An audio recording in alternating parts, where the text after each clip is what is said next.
Tamil மேட்ரிமோனிக்கு thanks சொல்லணும். எனக்கும் தான் தேங்க்ஸ் சொல்லணும். 26 வருஷத்துக்கு முன்னாடி இதே தமிழ் மேட்ரிமோனி மூலமா தான் இவ அம்மாக்கும் கல்யாணம் பண்ணேன். கல்யாணம்னாலே தமிழ் மேட்ரிமோனி தான். சேவை இன்று நிறுத்தப்படுவதாக அறிவிக்கப்பட்டுள்ளது. உலகிலேயே மிகவும் துல்லியமான மற்றும் திறமையான விநியோக முறையை கொண்டது டப்பாவாலா. டப்பாவாலாக்களின் சேவையே நிறுத்தப்படுவது மிகவும் அரிய நிகழ்வாக பார்க்கப்படுகிறது. தினமும் சுமார் 50,000 உணவு டப்பாக்கள் இதன் மூலமாக விநியோகிக்கப்படுகின்றன. தொடர் கனமழை மற்றும் வெள்ளத்தின் காரணமாக டப்பாவாலா மதிய உணவு விநியோக சேவை இன்று நிறுத்தப்படுவதாக அறிவிக்கப்பட்டுள்ளது.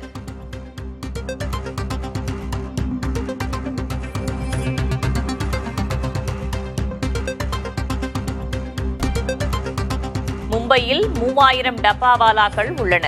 தினமும் சுமார் 50,000 உணவு டப்பாக்கள் விநியோகிக்கப்படுகின்றன.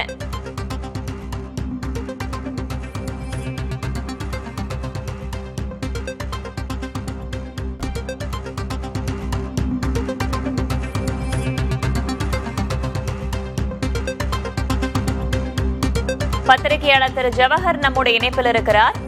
திரு ஜவஹர், தொடர் மழை மற்றும் வெள்ளத்தின் காரணமாக டப்பாவாலா சேவை நிறுத்தப்படுவதாக அறிவிக்கப்பட்டிருக்கு. தற்போது அங்க மழை நிலவரம் எப்படி இருக்கு? டப்பாவாலாக்கள் சேவையே நிறுத்தப்படுவது அரிய நிகழ்வாக சொல்லப்படுகிறது. என்ன காரணம்? வேதவள்ளி, மும்பைல இப்போ பாத்தீங்கன்னா போன ஒரு 6 நாள், அதாவது இன்னைக்கு இன்னையோட ஒரு வாரம் கம்ப்ளீட் ஆகுது. ஒரு வாரத்துல ரொம்ப ஒரு கனமழை மும்பை பகுதியில சரி, அக்கம் பக்கத்துல பகுதியில சரி, நீங்க பாத்தீங்கன்னா மழை கனமழையா பெஞ்சதுனால போக்குவரத்துகள், அதாவது ட்ரெயின் பார்த்தாலும் வண்டி பார்த்தாலும் கார் வாகனங்கள் எல்லாமே போக்குவரத்து ரொம்ப பாதிக்கப்பட்டிருக்கு. அதே மாதிரி முக்கியமான விஷயம் இந்த டப்பாவாலைகள், அதாவது இதுவரை டப்பாவாலைகள் அவங்களோட சேவையை நிறுத்தினதே இல்லை. ஏன்னா அதுக்காக தான் அவங்கள சிக்மா 6ங்கிற ரேட்டிங் கொடுத்துட்டு, அதே மாதிரி யூகேல உள்ள மேனேஜ்மெண்ட் ஸ்கூல்ல கூட அவங்கள பத்தி படிப்பாங்க. ஸோ அவங்களே நிறுத்திருக்காங்கன்னா அந்த அளவுக்கு கனமழை பெஞ்சு அவ்வளோக்குள்ள மழை பாதிச்சு மும்பை உள்ள சர்வீசஸ் எல்லாமே பாதிச்சிருக்கு.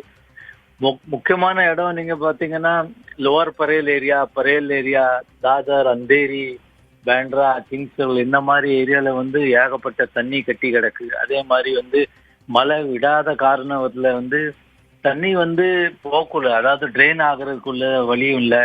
அது ஒரு கட்ரா லைன்லயும் சரி, ஒரு ட்ரைனேஜ் லைன்ல போறதுக்கான வழி இல்லாம கனமழை பெஞ்சுட்டே இருக்கு. மழை கிட்டத்தட்ட ஒரு வாரமும் கண்டினியூஸ், அதாவது விடாபடியா நடந்துட்டே இருக்கு. விடாபடியா பெஞ்சதுனால நிறைய இடத்துல மரம் சரிஞ்சு விழுந்து நிறைய பேருக்கு அந்த லெவல்ல ஆபத்தாயி நிறைய பேர் அதுல பாதிக்கப்பட்டிருக்காங்க. அதே மாதிரி நீங்க பாத்தீங்கன்னா போக்குவரத்துகள் ரொம்ப அளவுல பாதிச்சிருக்கு.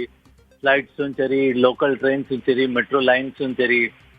அதே மாதிரி புதுசா கட்டின பிரிட்ஜுகள், அதாவது நீங்க இங்க பாத்தீங்கன்னா மும்பை டு பூனா நிறைய ஒரு ஹைவே கட்டி அரசாங்கத்தால ஹைவே கட்டினால அது ஓரளவுக்கு பாதிச்சிருக்கு. அங்கே ஏகப்பட்ட டிராபிக், அங்கே ரோட்ல சில ஒரு பள்ளங்கள் சொல்லலாம், இல்லைன்னா மற்றபடி தண்ணி கட்டி கிடக்கு. அதனால ஒரு பெரிய அளவுல பாதிப்பு. ஆனா முக்கியமான இதுல ரெட் அலர்ட் கொடுத்துருக்காங்க கவர்மெண்ட் சார்பா. ஸ்கூல், காலேஜ் எல்லாத்துக்கும் லீவு, முடிஞ்ச அளவுக்கு ஆன்லைன் மீட்டிங்ஸ், ஆன்லைன் லெக்சர்.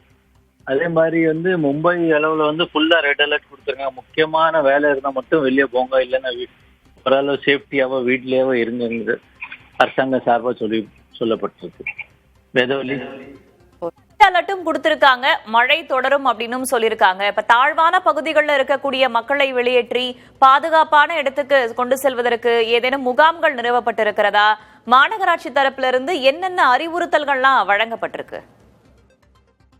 நகராட்சி சார்பா நீங்க பாத்தீங்கன்னா எங்கே லோ லைங் ஏரியா, அதாவது லோ லைங் ஏரியாவோட கொஞ்சம் கீழ் பக்கமா இருக்க இடத்துல ஏகப்பட்ட சக்ஷன் பம்ப், ட்ரைனேஜ் பம்ப்லாம் வசதியை வச்சிருக்காங்க. அதே மாதிரி முக்கியமான அதிகாரிகள் எல்லா இடத்துல, எல்லா ரோட்லயும் சரி, எல்லா பகுதியில சுத்திட்டே இருக்காங்க. அதே மாதிரி ஸ்லம் ஏரியா, அதாவது குடிசையில இருக்கிற ஏரியாக்கள்ல அந்த ஏரியாவுக்குள்ள அக்கம் பக்கத்துல உள்ள ஒரு சோசியல் வெல்ஃபேர் சென்டரும், அங்க மாநகராட்சி பள்ளிக்கூடமோ இந்த மாதிரி இடத்துல அவங்கள பாதுகாப்பா வைக்கிறதுக்கான ஏற்பாடு பண்ணியிருக்காங்க. ஸோ எந்த மாதிரி ஒரு சூழ்நிலை வந்தாலும் மாநகராட்சியும் சரி, அரசாங்கமும் சரி ஓரளவுக்கு தயாரா இருக்காங்கிற மாதிரி சொல்லியிருக்காங்க. ஆனா இப்போ வரக்கூடிய நேரத்துல தான் தெரியும் எந்த அளவுக்கு அவங்க பேசுறது சரியா இருக்கு. ஏன்னா நிறைய இடத்துல மரம் விழுந்து மக்களுக்கு வந்து ஓரளவுக்கு ஒரு பாதிச்சிருக்கு.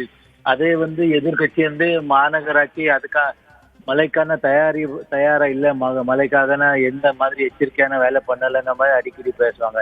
ஸோ வரக்குள்ள 2 நாளுக்கு அப்புறம் தான் தெரியும் எந்த மாதிரி மாநகராட்சியும் சரி, அதே மாதிரி மகாராஷ்டிரா அரசாங்கம் அதுக்கு தகுந்த மாதிரி ஏற்பாடு பண்ணியிருக்காங்க. வேதலி மகாராஷ்டிரா மாநிலம் மும்பையில் தொடர்ந்து மிக கனமழை பெய்து வரும் நிலையில் மக்களின் இயல்பு வாழ்க்கை பாதிக்கப்பட்டிருக்கிறது. போக்குவரத்து சேவையும் முடங்கியிருக்கிறது. விரிவான தகவல்களுக்கு நன்றி ஜவஹர். தமிழ் மேட்ரிமோனிக்கு தேங்க்ஸ் சொல்லணும். எனக்கும் தான் தேங்க்ஸ் சொல்லணும். 26 வருஷத்துக்கு முன்னாடி இதே தமிழ் மேட்ரிமோனி மூலமா தான் இவ அம்மாக்கும் கல்யாணம் பண்ணேன். கல்யாணம்னாலே தமிழ் மேட்ரிமோனி தான்.